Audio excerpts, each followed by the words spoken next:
92 ProFM. Tonight, my guest is Drake Bell. Hey, what's up? Not much. How you doing? Good. Welcome to Providence. Yeah, thank you. Thank you for having me. Is this your first time in Providence? I was just trying to think of that, if it was or not.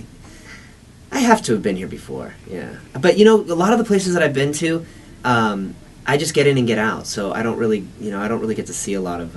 So you're on tour right now. Yeah, I'm on tour, always on tour. And you're playing Providence tonight. Yep, tonight. Come out and see the show. You're playing the Met in Pawtucket in the Hope Artiste Village. Yeah. Really cool, unique venue. Oh, really? What can everybody expect from the show tonight? It's cool, we just keep it super simple. I just show up, plug in, just me and my guitar. And it's really cool. If you've been listening to a lot of the music I've been putting out lately, it's it's very pop driven and produced out and all of that. But it's cool to kind of see this show where I kind of break everything down to, what it sounded like writing the song, or like what. You're kind of like in my bedroom. It takes you back like in my bedroom. Like, hey, here's how it sounded when I was like VH1 storytellers. Yeah, exactly. Yeah, or Unplugged or something like that. I'm fascinated by how a song comes together, so I love hearing the backstory of a song. Yeah, and definitely, it's cool to hear the songs broken down.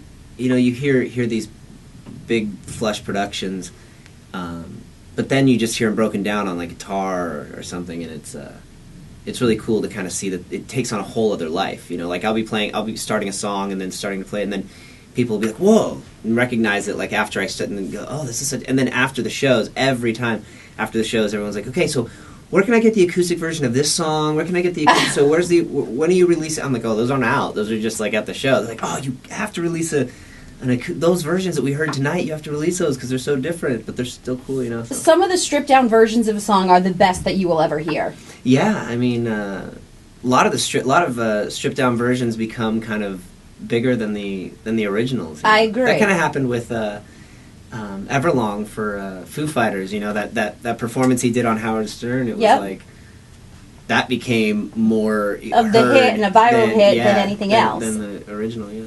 It's funny how that works out. What do you write about now? Like, how has your music evolved? Like, what topics do you write about? Love or like self-love or life? Yeah, or, it's like all of that what's stuff. going on in society today. No, I don't really talk about that. I just kind of sing about life, and just, I don't know, it's just kind of like your journal, like whatever you're feeling or thinking, and I don't know, sometimes you go in with I don't know, it's always different. That's a hard question to answer, because there's no, I'm not like an author that like has a cabin in the woods where he goes to, and he spends 3 months like sitting down with him at his typewriter away from everybody, and like that sounds kind of creepy. That's like very Stephen King vibe, I think, right? So Stephen King. Yeah, like I don't have that kind of, I don't know, I don't have like a ritual or anything. So it's just kind of, I don't know, it's different. Sometimes you're just at home with a guitar, sometimes you're in a studio with a couple, other writers and some friends, and you come up with something. Other times where, someone comes with a beat and we just kind of like build off of that and top line and stuff. It's kind of always different.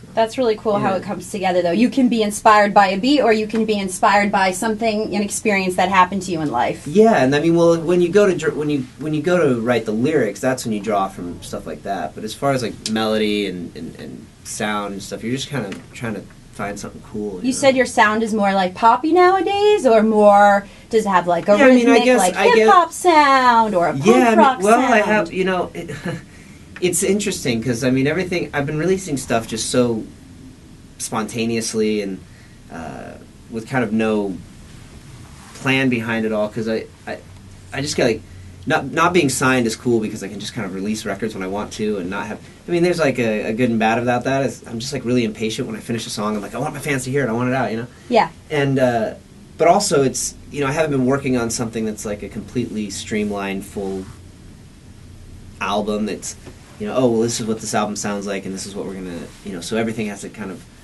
fall into this category or something. Because I've got records that I've been releasing that are, straight ahead full pop, and then some that are more urban and kind of hip hop, and then some that are... I have a one that's doing really well right now that's totally reggaeton. Like, really? Yeah, like it's like I sing in Spanish on it. Yeah, I heard that you were you learning Rosetta Stone? Oh, I am using that to learn Spanish. Yeah. I was a Spanish minor in college. Oh, really? Yeah, I was. Oh, yeah? How's it Don't work ask out? me anything else but this whole Ontas thing that's going on right now. It's like the new you got on Netflix the and Ontas? chill. Yeah. Like Donde Está? Yeah. We like- got on that, like, yeah, that was crazy. It's I have ridiculous. a really huge Latin fan base, and so the Ontas thing came to me, like, that was, like, immediate. Sure. So when it comes to music or acting, music is like 100%, I feel like, yourself in it. How do you feel between music and acting? Is it like a torn love affair for you? Do you prefer one over the other? Well, I definitely prefer music over acting. I mean, acting's just, man. Acting's cool, you know, but it's just, music's fun because you get to be on the road and you get to play in front of audiences. You get to get in the studio, and do your own thing, and produce your own music and write your own stuff. And, Yep. you know, acting's fun, but it's just like, it's really boring. You know, you just kind of sit on set for long periods of time. You read a lot of books. And then I wouldn't know, but hey, I trust you. You just sit in a trailer and wait for them to call you to set. It's just, I mean, unless you have like a big, a big scene that day or something with a lot of action or something like that, then it gets exciting and fun. But when they're just scenes where you're just kind of talking and doing your thing, it's just, it can be really long days of just sitting around and waiting for stuff to get lit and done. You know, and It sounds like a lot of boredom, but It to is. us, it's Yeah. like exciting because it's a world we're not involved in. Well, all of the ancillary things that come along with it are exciting. You know, it's like, oh, cool, like seeing the finished product, Sure. and you know, going to the premiere, seeing how the film did. You know, getting a reaction, getting like that all. You know, but you film a movie, you got to wait a year and a half before you even see the thing, and It's like all this it takes so anticipation. long to make, depending on what you're making, and you sit in a. I mean, you know, I don't know. I've been doing it a long time too, so I think that's kind of the thing too. It's kind of All right, so let's go back then to the beginning. Drake and Josh. Let's start Uh-huh. there. And again, when you grow up in the business Yeah. and you're being seen in the public eye, is that easy? I can't No. imagine it ever being easy, No, especially not at all. nowadays with social media, which you Oh, yeah, did not it's the even have worst. back then. Yeah, no, social media is crazy. Yeah, we did not have any of that when we were rocking, and yeah, it's a completely different beast now. Totally. Well, because now it's so toxic. Oh, completely, absolutely. And I mean, I'm sure you had to be like cautious and careful back then. You know, you always felt like there were eyes on you. You're like this role model. You're a Yeah. teen star. You're this. You're that. And that's Yeah, well, I mean, tough. definitely when you're on Nickelodeon, you know, you're definitely you portray a certain sort of moral code, you know, I guess. But yeah, I mean, it's yeah, social media now is it's taken that to like the nth degree. It's wild. Yeah, Do you embrace your character, Drake? definitely. You know, it was. I basically just got to go to work and be myself. Like I didn't play this crazy character named Bill who was from this. Rhode Island. Yeah, you know. What's a Rhode Island accent? It's between New York and Boston. Oh, okay. I don't really have it, but Okay. it's bad. But yeah, or just I don't know. I didn't have to go to work and play some character. I just basically kind of